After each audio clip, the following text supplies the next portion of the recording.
kepada kita kerana kebetulannya dalam tempoh 2 minggu bermula 14 bulan yang lalu, PKPB diperintah berlaku di Selangor, di Putrajaya, di Kuala Lumpur, 3 kawasan lokasi besar ini. Maka terpaksalah malam ini dipindah kepada FB online di kediaman saya, rumah saya, di bilik bacaan saya. Alhamdulillah. Jadi tuan-tuan, apapun keadaannya, kita bersyukur kepada Allah Azza wa Jalla kerana ruang ilmu tetap kita menikmati dan ruang mencari iman tetap kita rasai. Alhamdulillah, ini suatu rezeki. Di mana kita berada sekalipun, insya-Allah yang penting hati kita ada semangat yang kental, jiwa kita semangat yang kuat, dan kita ada suatu keikhlasan dalam kita beragama dengan niat yang suci murni, dengan niat yang suci bersih. Insya-Allah Allah akan permudah di mana kita berada. Kerana jejak ilmu tuan-tuan duduk di mana-mana. Di rumah, di luar rumah, di masjid, di surau, di kediaman kita, tempat kita belajar, tempat kita bekerja, tempat kita mencari harta, mencari rezeki, di jalanan, di mana saja. Ilmu tetap berada di mana-mana. Soalnya kita dengan ilmu itu macam mana. Kalau kita memang jenis orang yang nak kepada ilmu, kita akan cari. Kita di pejabat, kita akan hadir ceramah di surau pejabat kita. Kita di kedai makan, kita akan tinggal ke makan, kita akan pergi ke surau berdekatan dengan surau, restoran. Kita di mana? Kita berniaga. Kita tinggal sekejap, kita cari surau untuk kita berjemaah. Kita di kediaman, cari taman kita, di taman kita cari surau masjid. Jadi sebenarnya, apa yang penting ialah kekuatan kita ialah hati kita. Hati kita. Bila hati kita ada kekuatan, jiwa yang bersih, lapang jiwa kita, makna ilmu kita akan cari di mana. Itu satu perkara yang saya rasa, saya sebut secara hati-hatilah, kerana walaupun kita tak dapat berjumpa di surau pada malam ini, di surau Alam Suria, tapi kita bertemu kita di FB Line, offline. Mudah-mudahan para jemaah sekitar surau dapat bersama dengan saya untuk mendengar bicara pada malam ini. Saya kira mudah-mudahan tak ada masalah lain lah, saya rasa. Mudah-mudahan ianya clear dan terbaiklah pada malam, insya-Allah. Baik tuan-tuan, puan-puan sekalian. Kebetulan yang keduanya, kita dalam keadaan musim PKP. Ya. Dalam musim PKP ini, Allahu Akbar, dan lebih kita terasa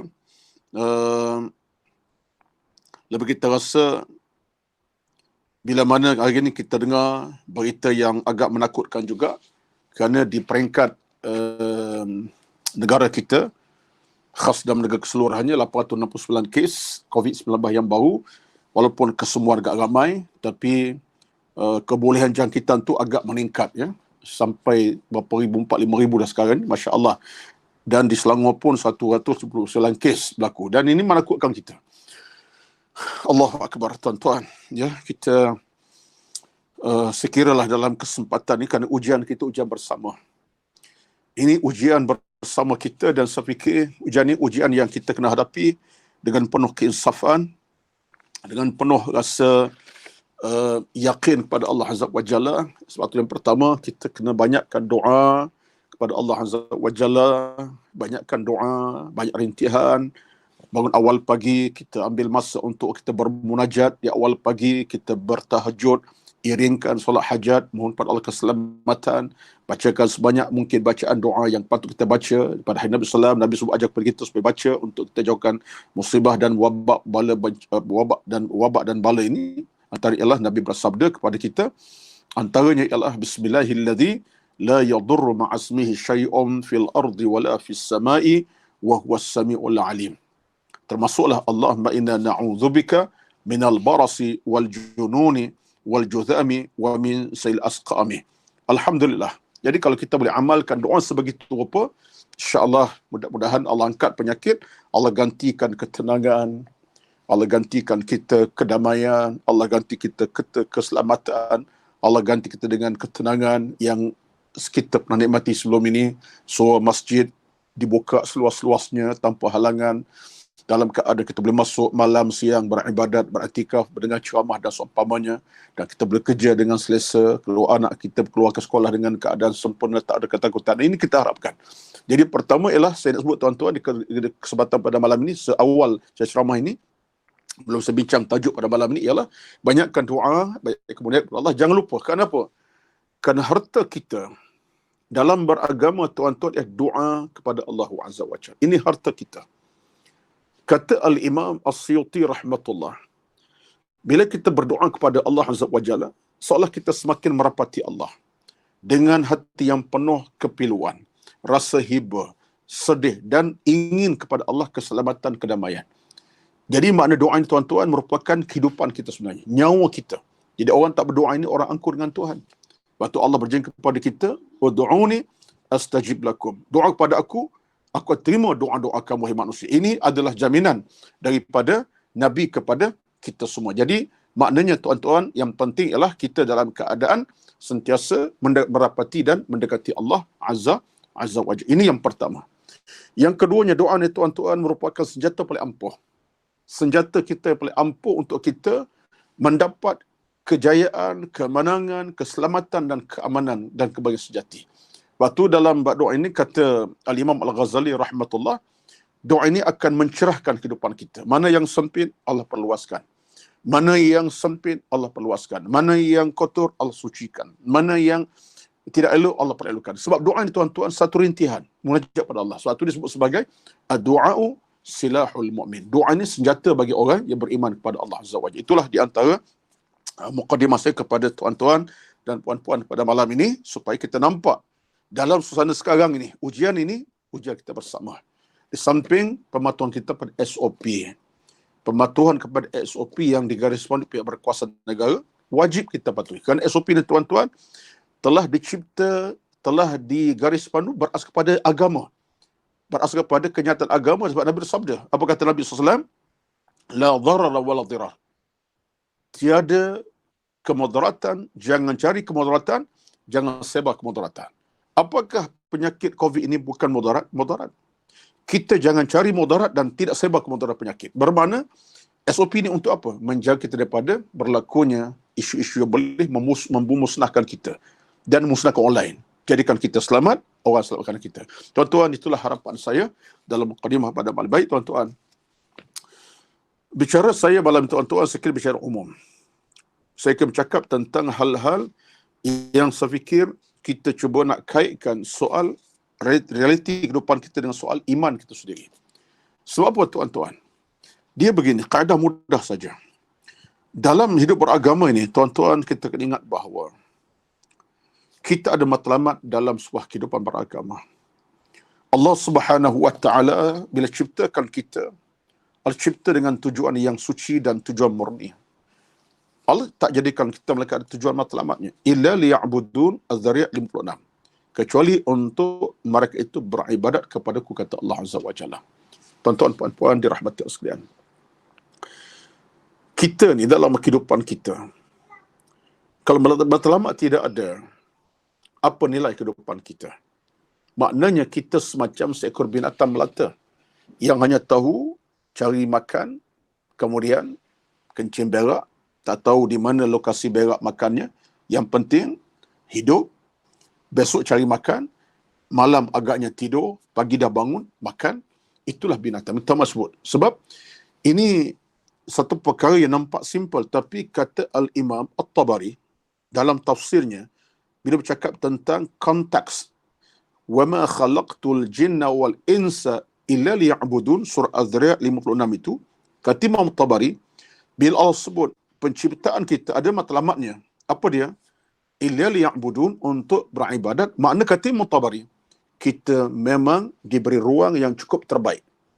Sebab kita manusia, ada akal, ada hati, ada jiwa, ada kesempurnaan. Fizikal kita sempurna, apa tak sempurna? Dengan tangan yang boleh memegang menjamah, mata boleh melihat dan boleh merenung sesuatu, telinga boleh mendengar jauh dan dekat, kaki melangkah jauh dan dekat, naik dan turun tangga seumpamanya. Dengan hati boleh berfikir, melihat baik dan buruk. Dengan otak yang boleh fikir tentang baik dan jahat, baik dan buruk seumpamanya. Dengan kuatan tenaga kita, ini sempurna. Tidak ada pada makhluk binatang. Walau mereka ada kaki tangan, tak sama kita. Mereka tak ada hati perasaan, tapi kita ada hati perasaan yang boleh kenal mana hitam, mana putih, mana jahat, mana baik, mana dosa, mana pahala. Termasuklah kekuatan kita dalam mana kita, keimanan kita pada Allah Azza wa Jalla. Manusia Allah cipta dengan nilai keimanan. Diresapkan dengan keimanan sehingga akhirnya iman adalah menjadi pemandu kepada kita. Sebaliknya menjadi penyelamat kepada kita. Jadikan kita berbeza makhluk yang lain. Ini satu kesempurnaan. Kata Imam Tabari, Ini ada satu innahu lil kamal, itu kesempurnaan. Kenapa? Kerana Allah jadikan kita sebagai manusia yang lengkap. Maka bila Allah jadikan lengkap, Allah kata apa? Illa liya'budun, untuk kamu abdikan kepada aku, hai manusia. Allahu Akbar. Poin saya sini ialah tuan-tuan, poin pertama ialah illa liya'bud, untuk kita mengabdikan diri kepada Allah Azza wa Jalla. Pengabdian pada Allah. Maksud pengabdian ialah kita dalam keadaan ketundukan, kepatuhan, ketaatan pada Allah Azza wa Jalla sebagai suatu pengiktirafan. Kerana Allah Maha Kaya. Allah berikan aku rezeki makan minum, rezeki kekuatan tenaga, boleh bercakap, boleh bersuara, boleh mendengar melihat. Sama bagi Allah. Maka Allah minta kita pulangkan balik dengan cara mana? Illa liya'bud. Ini satu perkara kita kena cermati. Allah minta kita tunaikan hak beribadat. Allah tak minta kita bayar, tuan-tuan. Bayaran mata melihat sekian-sekian. Bayaran kaki melangkah sekian-sekian. Bayaran mulut boleh berkata, bercakap, boleh makan, minum sekian-sekian. Tak ada. Bayaran telinga boleh mendengar sekian-sekian harga. Tak ada. Bayaran mingguan ke bulan, tak ada. Tak ada bila sampai kepada kita bulanan, tahunan. Kerana bayaran mulut bercakap, telinga mendengar, hidung boleh cium bau, contoh, tak ada. Tapi Allah minta kita, illa liya'budun. Kamu kena beribadat kepada-Ku, wahai manusia. Tuan-tuan dan puan-puan, demi Allah, bila Allah sebut kita kena wajib beribadat dengannya, tuan-tuan, apa yang bebanan kepada kita? Tidak sama sekali. Cuba kita renung balik. Saya pada malam, saya kira sebagai tajuk saya lah. Saya seawal pagi tadi duk fikir apa nak bincang. Sebab kita nak bincang ilmu ni banyak. Boleh buka saja kitab-kitab tafsir, hadis dan seumpamanya. Tapi selebih bercakap tentang soal muhasabah. Kita cuba nak balancekan kehidupan kita dengan kewajipan beragama. Kita cuba nak check and balance kehidupan kita beragama. Macam mana? Saya namakan muhasabah. Kita nak renung balik. Bila Allah sebut, kamu kena beribadat. Apakah tugasan ibadat satu tugas yang berat? Kita laksanakan, kita nak tunaikan. Tuan-tuan, Allah Maha Kaya. Bila Allah perintah kita beribadat, tunduk kepadanya, dalam konteks perhamba diri tadi, ia bukan benda yang susah, tidak membebankan kita, tidak menzalimi kita sama sekali. Sebab apa?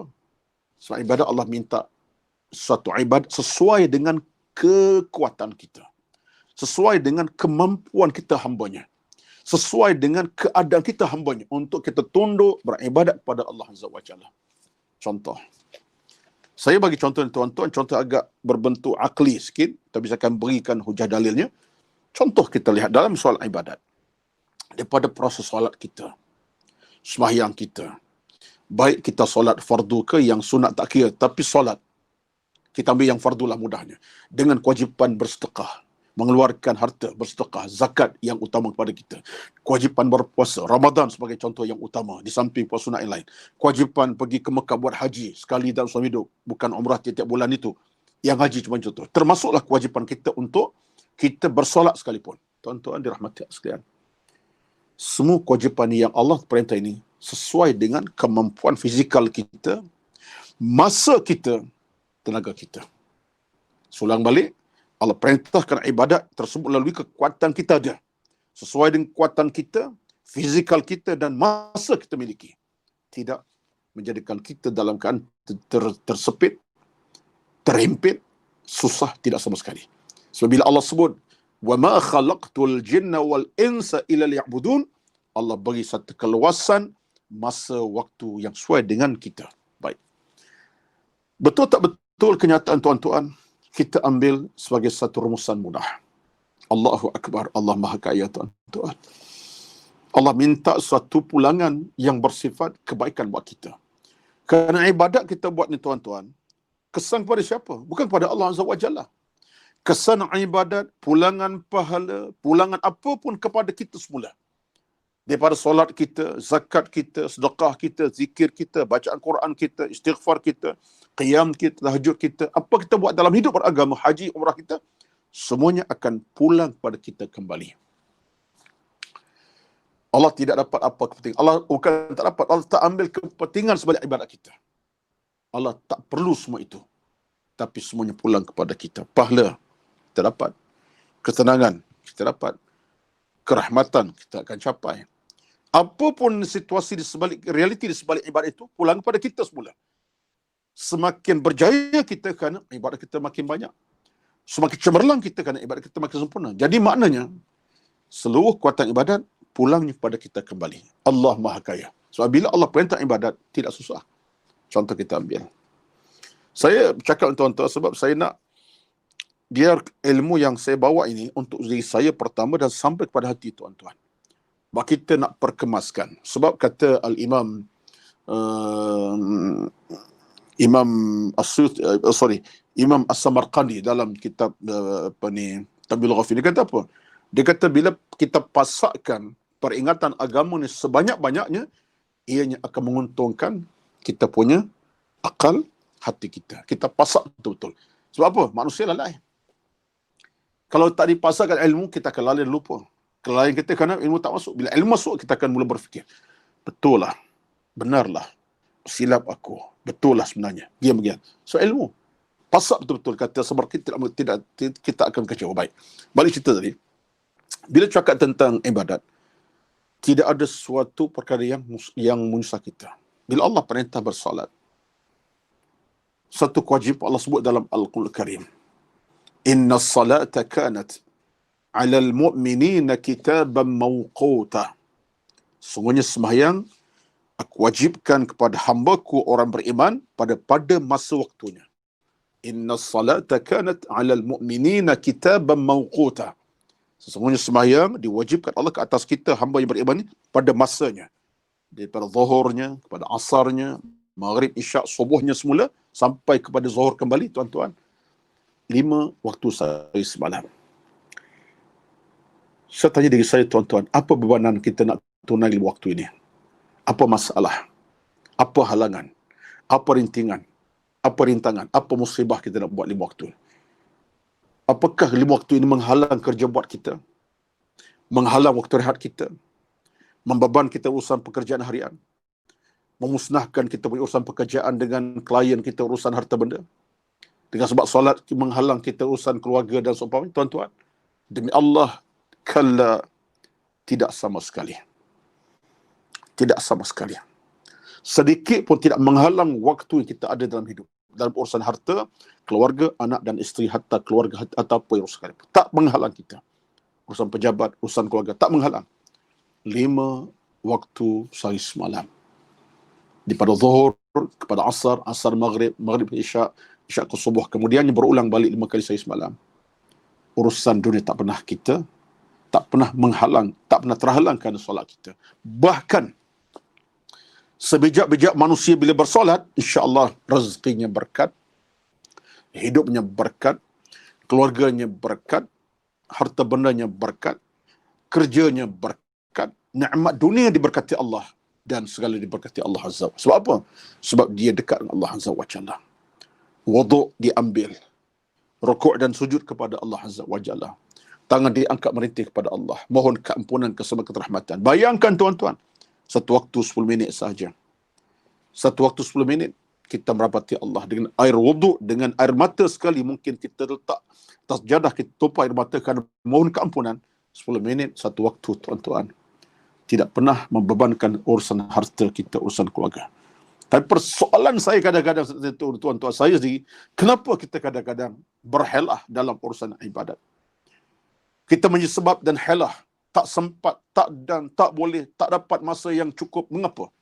Ini menunjukkan kita tidak merapati Allah Azza wa Jalla, sedangkan Allah nak merapati kita malam dan siang kepada kita. Allahu Akbar.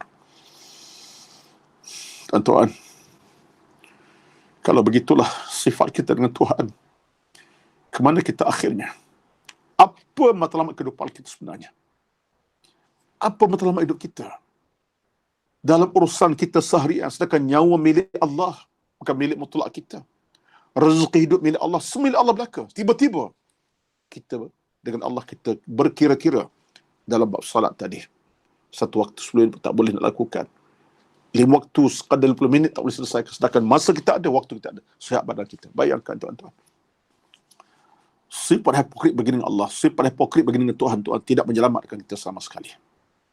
Jadi di mana nilai kita? Sebab sebutkan di bawah, bila Allah kata beribadat, Allah minta satu benda yang ringan untuk diamali, ringan untuk dilakukan, ringan dilaksanakan, tidak bebankan kita.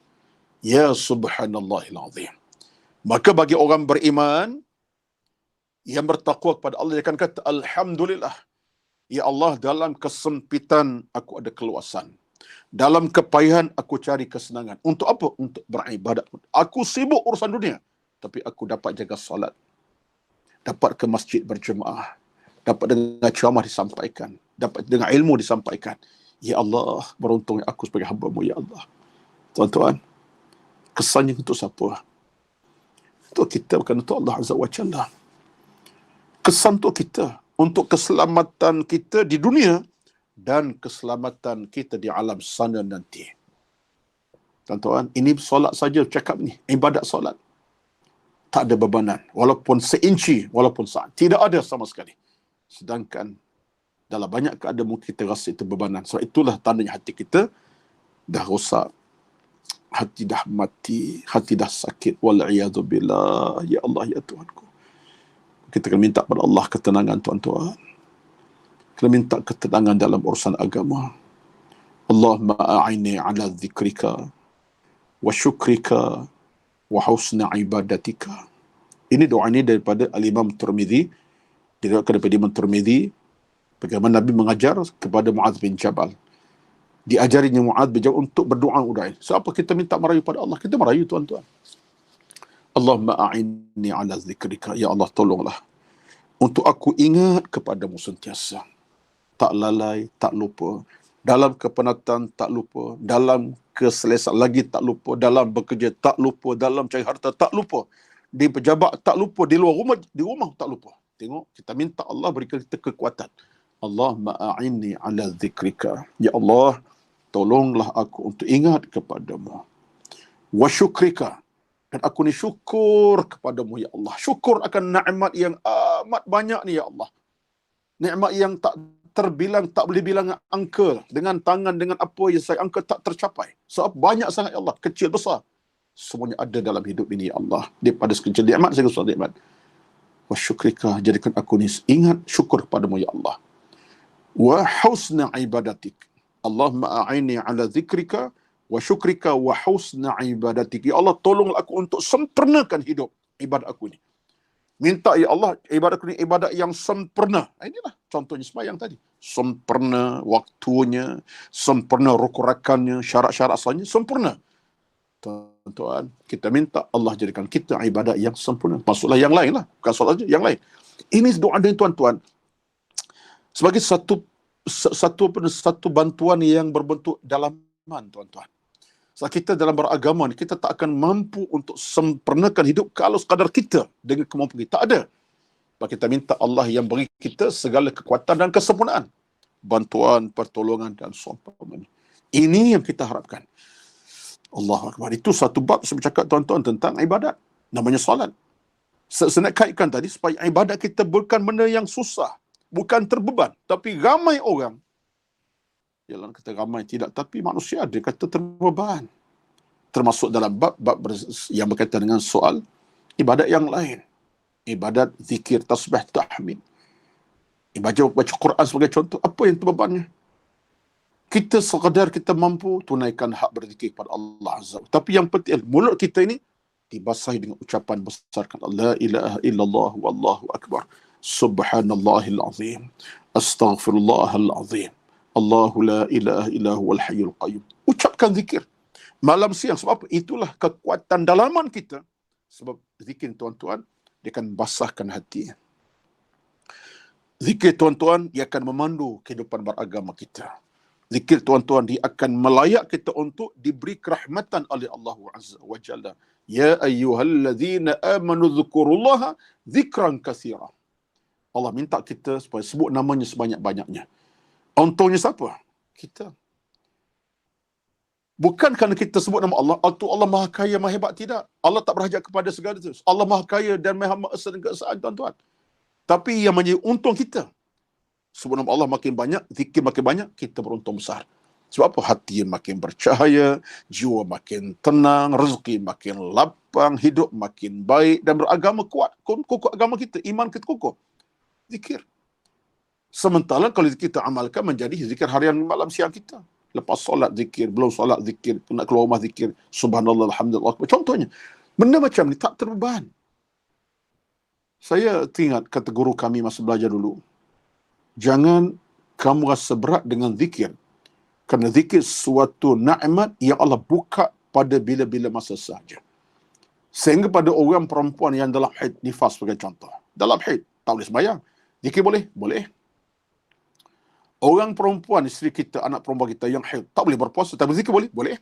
Subhanallah, nak 1000 kali ke? Alhamdulillah 1000 kali? Silakan. Makna ruang itu terbuka. Ini orang haid nifas. Laki-laki tak ada haid nifas lah, tuan-tuan. Mana ada haid nifas? Kita laki-laki ni, tak ada masa. Melainkan kita ni keadaan sentiasa boleh berzikir malam siang. Hatta orang dalam junub sekalipun, dalam berjunub, tak boleh baca Quran atas sembahyang, tapi berzikir, boleh. Subhanallah, berjunub, boleh. Maknanya, ucapan zikir satu keluasan kepada kita. Rezekinya kepada kita.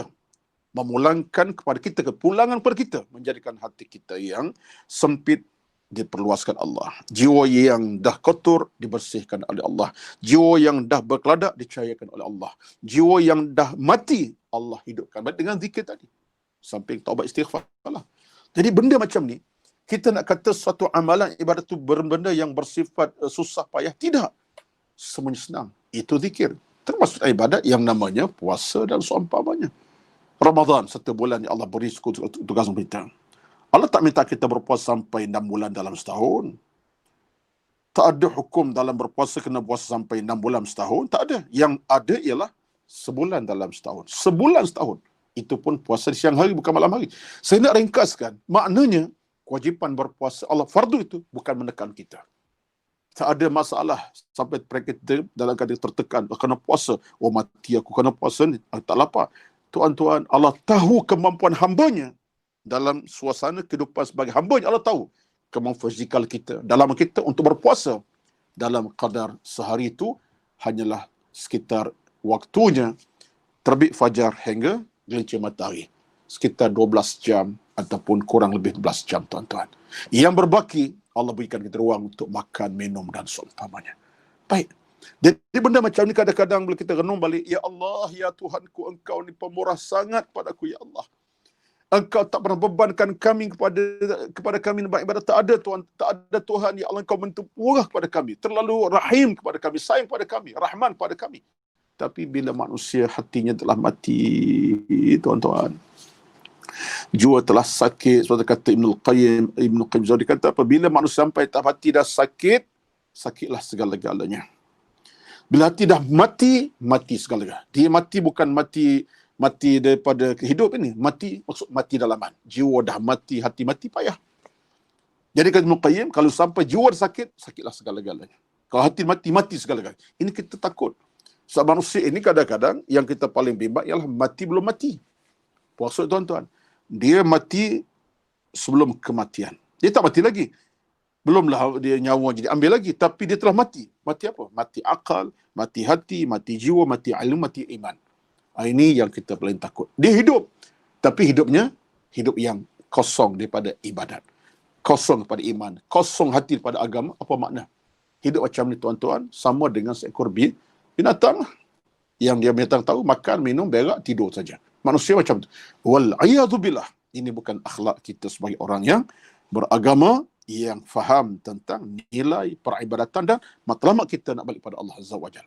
Itu sebagai satu contoh, tuan-tuan, ya. Bab zikir tadi, bab Quran, bab solat dan seumpamanya bab puasa, itu contoh. Termasuklah dalam soal ibadat yang lain.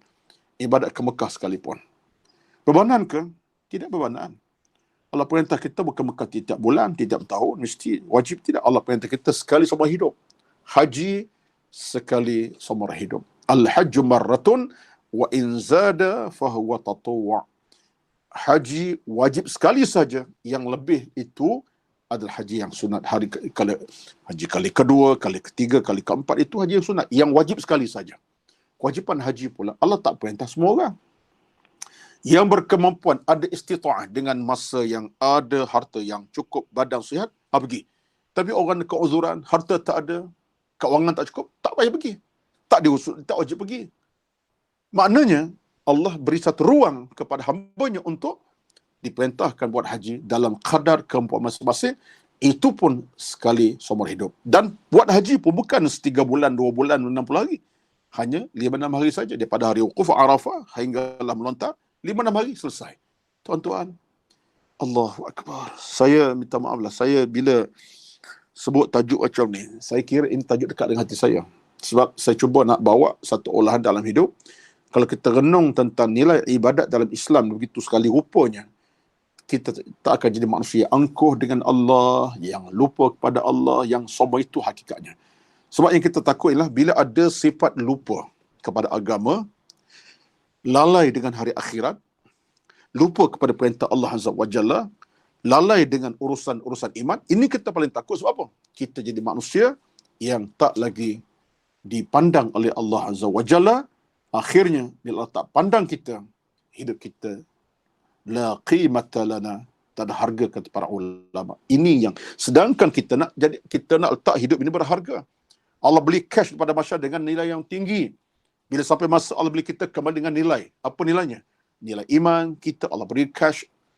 Allah beri dengan nilai amal soleh. Allah beri kita nilai keimanan, Allah beri cash. Akhirnya sampai ketikanya Allah bayar kita dengan apa? Keredaannya, dan Allah bayar dengan syurga yang menanti kita.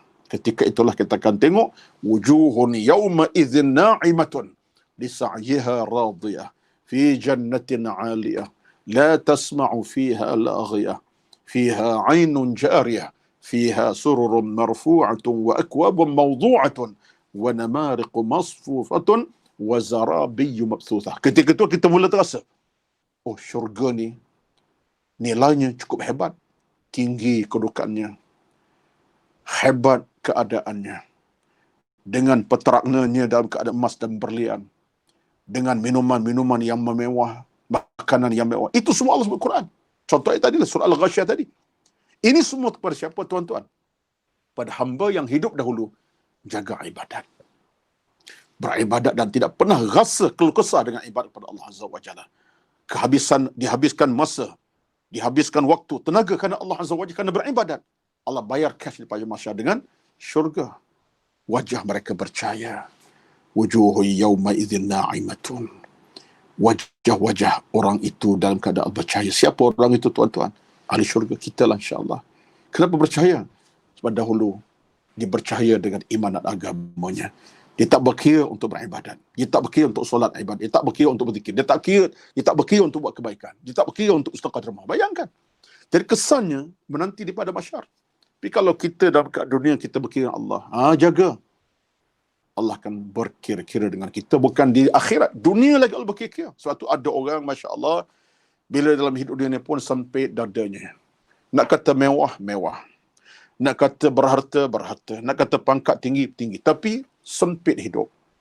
Asyik-asyik ada ujian mendatang, musibah datang ke kanan. Apa? Sebab Allah tak pandang dah dia.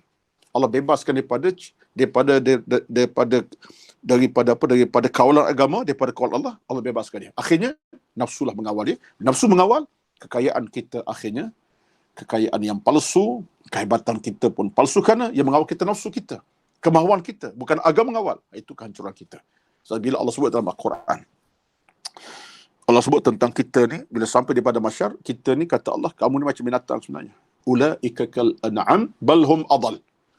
Surah Al-A'raf. Kamu ni macam binatang. Lebih teruk pada binatang, kata Allah Azza wa Jalla. Kadang-kadang bila kita tengok ayat ini, ada kemunasabahannya. Bahasa saya tu rosak sikit. Tuan-tuan, kemunasabahan. Ada munasabahnya. Bila Allah kata manusia lebih teruk binatang, kadang-kadang lebih teruk pada binatang. Ulaika kal an'am bal hum adall. Mereka itu macam binatang, bahkan lebih teruk, sesat lagi.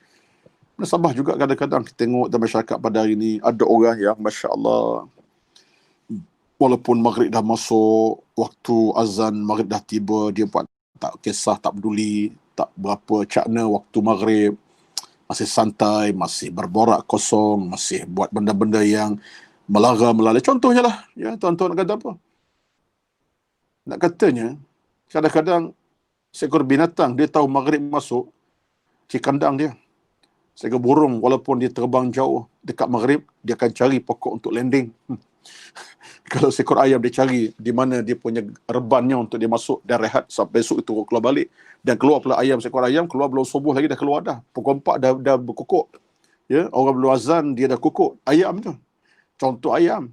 Itik. Contoh. Nak ceritanya, binatang kadang-kadang dia tahu masa sesuai untuk dia balik ke kandang, masa keluar. Manusia, Allahu Akbar. Betullah kalau kita terjebak dengan suasana macam, kita takut tuan-tuan.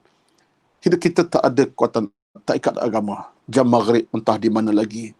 Jam maghrib kita belum solat lagi. Jam isyak belum lagi maghribnya diselesaikan. Jam isyak masih santai, masih keadaan seronok santai. Ini benda macam mana? Benda macam tuan-tuan melambangkan seekor binatang lebih baik daripada manusia. Betul Allah kata apa? Ulaika kal an'am bal hum adhal. Mereka tu macam binatang, bahkan lebih sesat daripada binatang, lebih teruk daripada binatang lagi. Allahu Akbar. Allah sebut tuan-tuan benda macam ni sebagai suatu tazkir, peringatan kepada kita.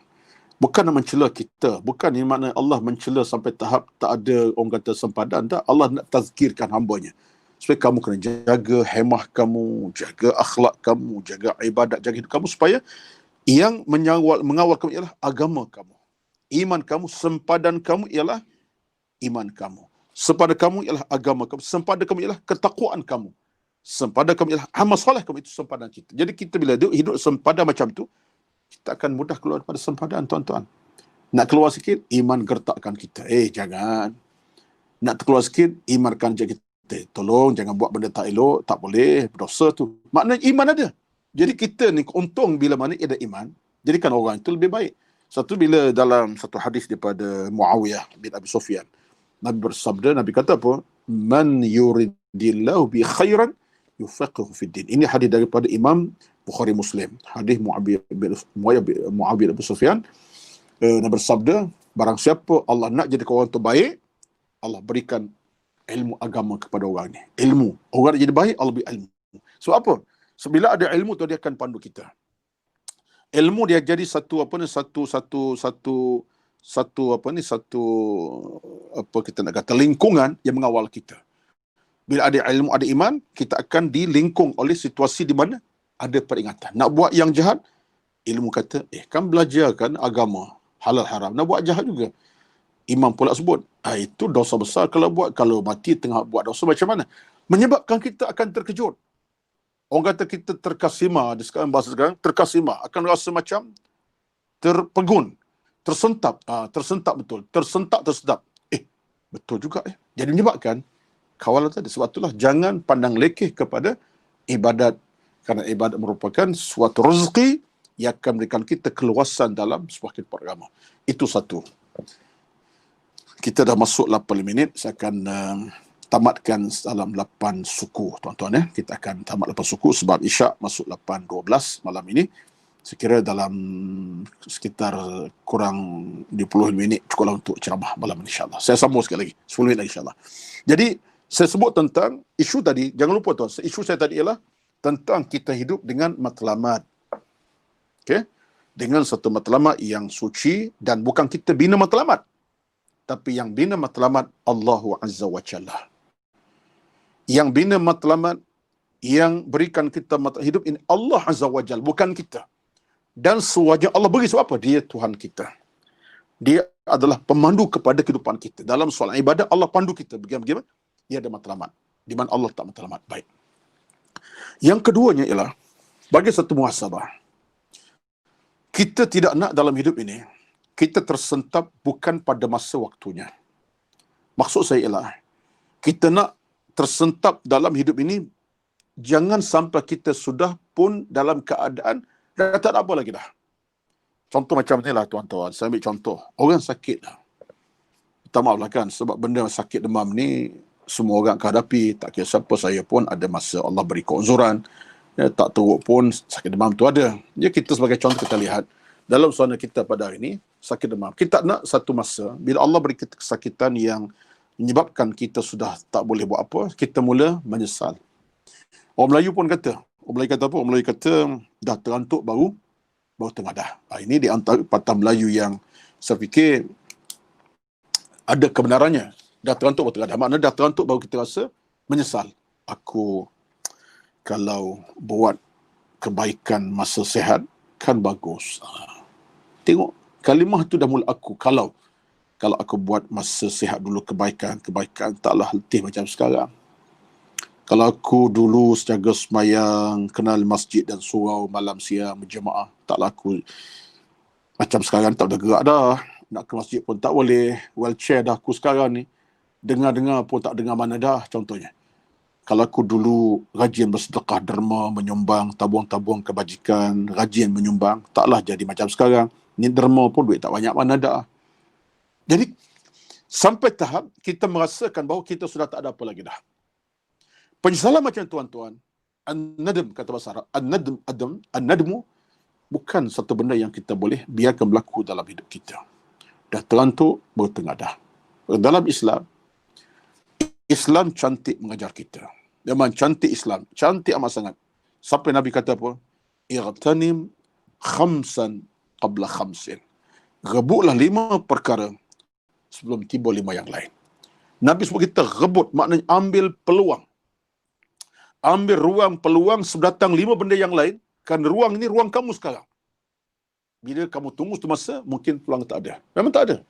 Banyak tuan-tuan, 5 perkara ini kalau saya nak ringkaskan, di antara pertama Nabi sebut apa kepada kita? Waktu kamu sihat, belum sakit. Waktu kamu ada harta, belum kamu miskin. Waktu kamu ada masa, belum kamu disibuk urusan-urusan yang tak menentu. Waktu kamu hidup, belum kamu mati. Ini 5 perkara. Saya nak rangkumkan, saya tak nak bicara satu, nak rangkumkan bahawa dalam hidup ini, belum datang ujian-ujian yang menakutkan kita, sakit yang amat sangat, harta benda yang sudah Allah ambil sikit-sikit, kekuatan fizikal sudah mula menurun. Tuan-tuan, sebelum itu datang, sebelum itu datang, sebelum semua itu sampai kepada kita, datang kepada kita, sepatutnya kita ambil saat yang ada ini untuk kembali kepada Allah Azza wa Jalla. Apa sahaja, baik masa, tenaga, waktu, kekuatan fizikal, harta benda, ini saya fikir satu tindakan amat-amat serius kita kena lakukan. Dan masa kita bukan tunggu besok lusa tulat. Masa yang saya ada bukan lusa tulat tahun depan, minggu depan. Sebab yang akan datang, kita belum pasti dapat menikmatinya. Bukan saja tahun depan, hari besok kita pasti lagi kita menikmatinya. Allah Maha Kaya.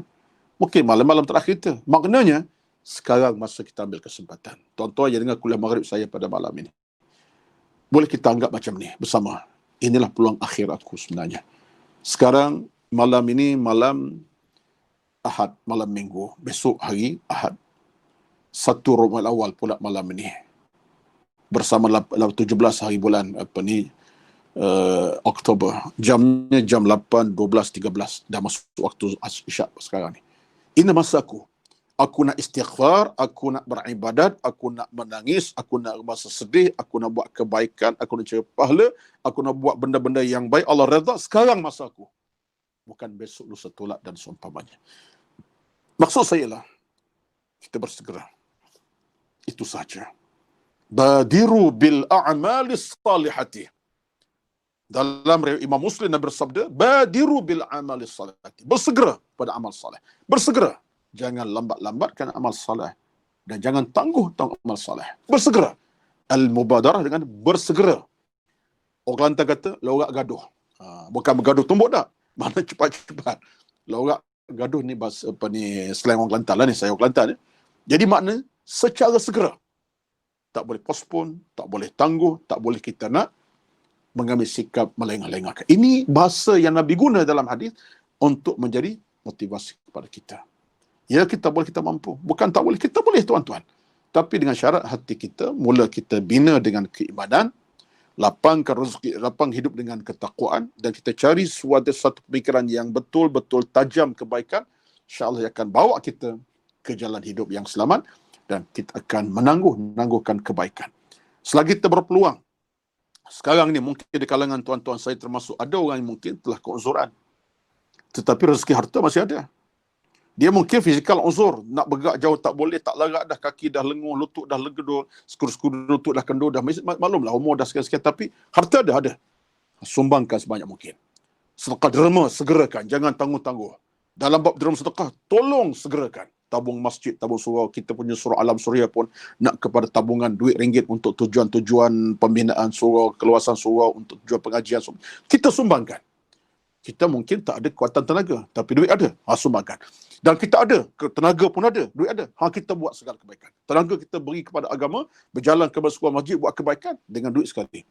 Tuan-tuan, gunakan segala-galanya. Sebab apa? Sebab kalau kita melewatkan apa nikmat Tuhan beri, besok kena hak kita lagi. Hari ini sihat, besok tidak. Hari ini kita dalam keadaan tenang, besok tak tenang. Hari ini kita keadaan fizikal kuat, besok kita tahu. Rezeki ada ini, besok tak tahu lagi macam mana. Mungkin Allah ambil by cash daripada kita, by cash. Macam-macam Allah ambil. Tuan-tuan, jangan tunggu. Sebab tu orang beriman ini, orang yang al-isra' wasari'u, kembali dengan segera kepada Allah SWT. Jadi tuan-tuan, dalam kesempatan yang saya ada pada malam ini, iaitu dalam sekitar 2 minit, 3 minit akhir, saya nak buat conclusion. Saya nak buat rumusan saja. Sebab tajuk saya ni, saya namakan muhasabah diri sebenarnya. Saya tidak ada satu topik khas, walaupun boleh saja bincang ayat Quran ke hadis dan sebagainya. Tapi saya nak buat bincang secara umum sebab saya kira ini yang saya nak masuk pasak dalam hati tuan-tuan, rakan-rakan saya di surah Alam Surya, Sudah Bakhtiar, Haji Zul dan rakan-rakan yang lain, AGK yang lain, dan para jemaah yang menonton sekarang ini, kita cuba nak jadikan panduan iman ini sebagai panduan yang berkekalan. Sebab dalam agama ni, saya kata Al-Imam Al-Ghazali rahmatullah, ada 3 perkara yang penting. Agama ni ada 3 benda kita kena anggap sebagai satu rezeki pada kita. Yang pertama, bila kita dengar ilmu. Bila kita ada upaya dengar ilmu, itu adalah satu pintu kemenangan.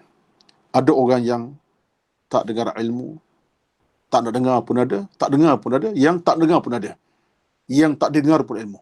Tapi ada orang dapat ilmu macam kita. Dengar satu kemenangan kepada kita. Yang kedua, ada orang yang Allah beri peluang untuk bertaubat. Ini peluang. Kita boleh segera bertaubat. Malam ni pun kepada Allah kita kembali. Istighfar, taubat. Ini peluang keemasan. Ketiga, kata Imam Al-Ghazali, peluangnya kita masih lagi dapat menikmati alam cakrawala. Mata yang boleh melihat, akal boleh berfikir, kekuatan masih ada. Ini rezeki. Sebab kita tak tahu, mungkin malam besok Allah ambil kembali pada kita. Jadi kalau ada 3 ni, kita gunakan sebaik mungkin, Masya Allah tuan-tuan, kita akan selamat, sejahtera, bahagia, berkekalan insya-Allah.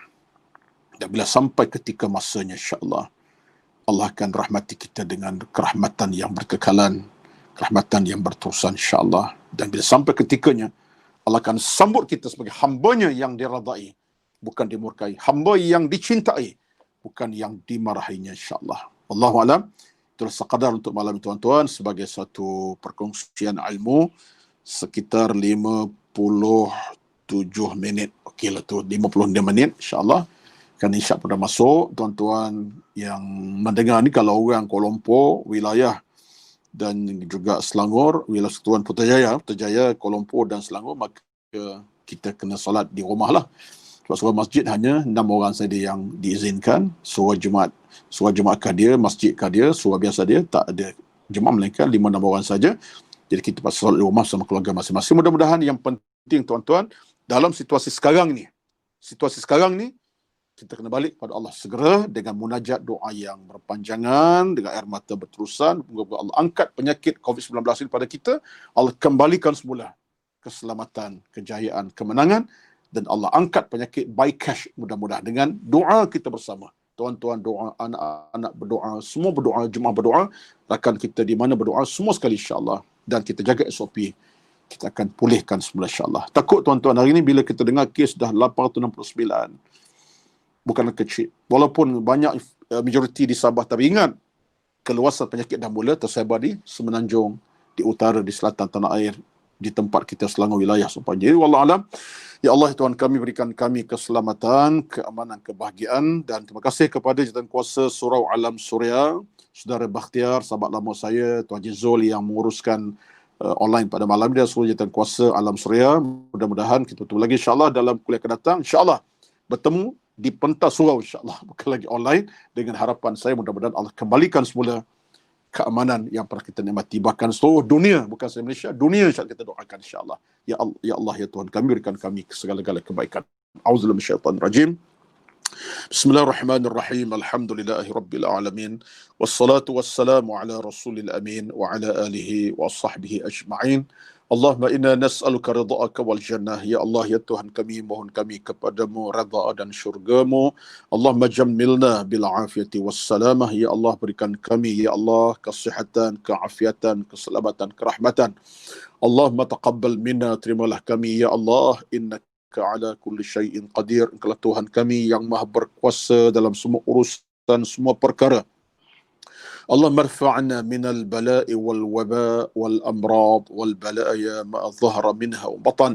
Ya Allah, tolong ya Allah, kami mohon kepadamu, jauhkan kami daripada wabak dan balak bencana menakutkan kami ya Allah.